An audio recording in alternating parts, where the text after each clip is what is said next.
안녕하세요. 사람을 창조하시고 에덴 동산에 두셨습니다. 오늘 본문은 창세기 2장 4절에서 17절입니다.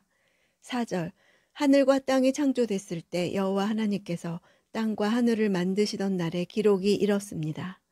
4절에 여호와라는 이름이 처음 등장합니다. 여호와는 하나님께서 친히 스스로 계시하신 이름으로서 언약을 세우시고 언약을 이루어 가시는 구원의 하나님을 강조하는 명칭입니다. 성경에 모두 5321회 정도 나오는 가장 보편적으로 사용되는 하나님의 이름입니다. 여기서 엘로힘과 더불어 여호와란 하나님의 이름이 함께 사용된 것은 매우 의미심장합니다. 출애굽 구원의 하나님이 곧 천지를 창조하신 하나님이라는 것입니다.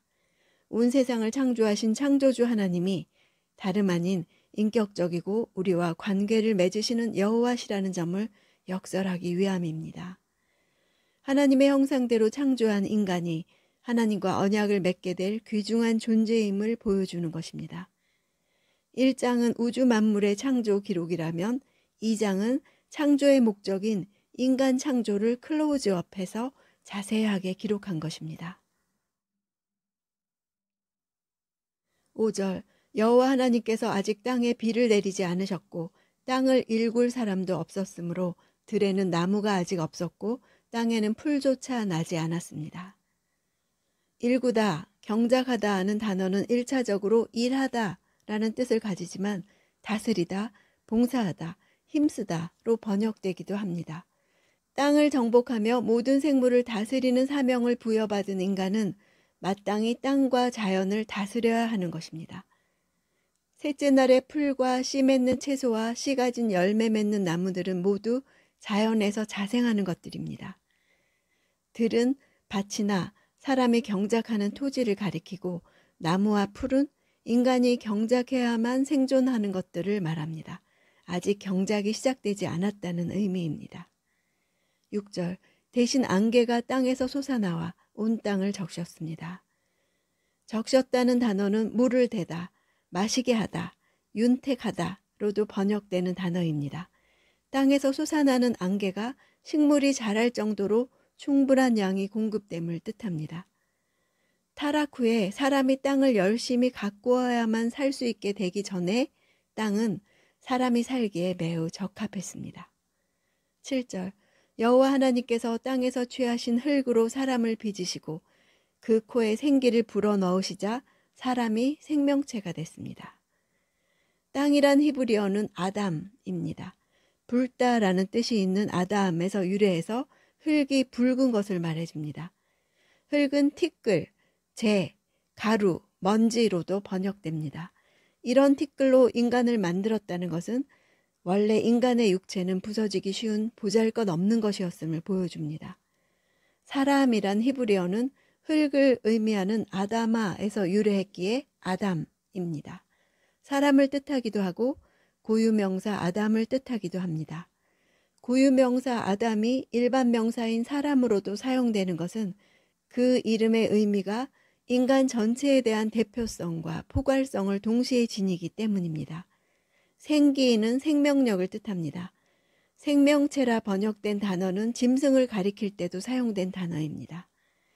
인간은 살아 숨쉰다는 점에서 다른 동물들과 차이가 없는 생명체라서 우리말 성경에는 생명체로 번역했고 하나님의 형상에 따라 지음을 받은 존재라는 점에서 개역 성경은 생령이라고 번역했습니다.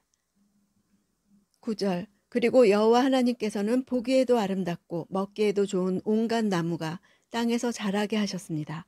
동산 한가운데는 생명나무가 있었고 선악을 알게 하는 나무도 있었습니다.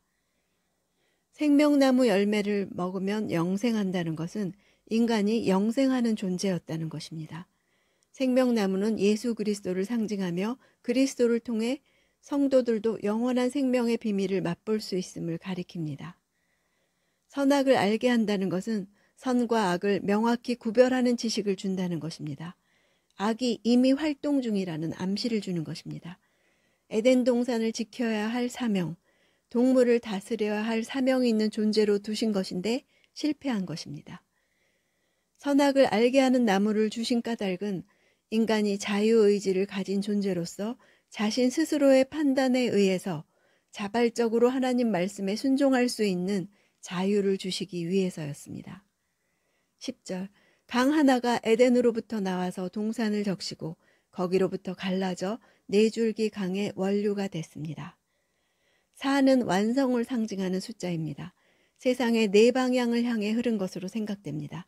에덴에서부터 흘러 온 세상을 적셨다는 것은 이 세상의 모든 축복이 하나님의 동산에서 비롯되었음을 상징합니다. 15절 여호와 하나님께서 그 사람을 데려다가 에덴 동산에 두셔서 동산을 일구고 지키게 하셨습니다. 지키라는 명령은 잠재적인 반역과 무질서를 가져올 침략자가 있다는 것, 그것을 미리 생각하고 대비하라는 명령입니다. 16절 여호와 하나님께서 아담에게 명령해 말씀하셨습니다. 너는 이 동산에 있는 각종 나무의 열매를 마음대로 먹을 수 있다. 명령하다는 단어는 원래 지정하다라는 엄격한 뜻이 있습니다. 어떤 것을 정확하게 지정하여 다른 것을 선택할 여지를 완전히 없앤다는 의미가 있습니다. 17절 그러나 선과 악을 알게 하는 나무의 열매는 먹지 마라. 그것을 먹는 날에는 내가 반드시 죽을 것이다. 인간이 선악과를 먹던 날 그와 하나님 사이의 교제는 완전히 끊겼고 인간은 하나님을 두려워하기 시작했습니다. 티끌로 만들어진 인간이 하나님의 형상을 유지하는 데 결정적으로 중요한 것은 하나님의 말씀입니다. 선악을 알게 하는 나무의 핵심은 하나님의 계명에 순종하면 선이 되고 불순종하면 악이 된다는 것을 깨우치는 데 있었습니다. 이는 후에 나올 율법을 상징합니다. 율법을 통해 우리는 선과 악에 대한 지식을 얻게 됩니다.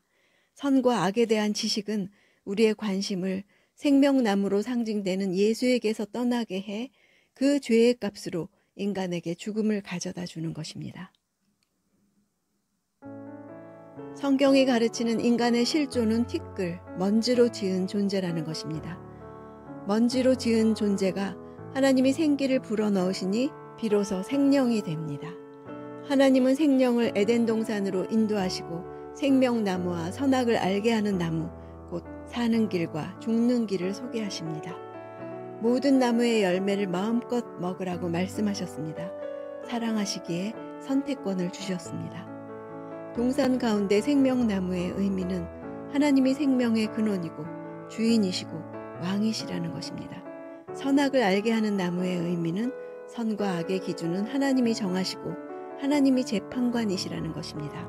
그 기준은 말씀을 통해 선포됩니다. 하나님이 나의 주인이시고 하나님이 선악을 정하시는 삶을 사는 것이 생명을 받은 자의 삶입니다. 하나님은 에덴에서 온 땅으로 하늘의 뜻이 온전히 확장되기를 원하셨습니다.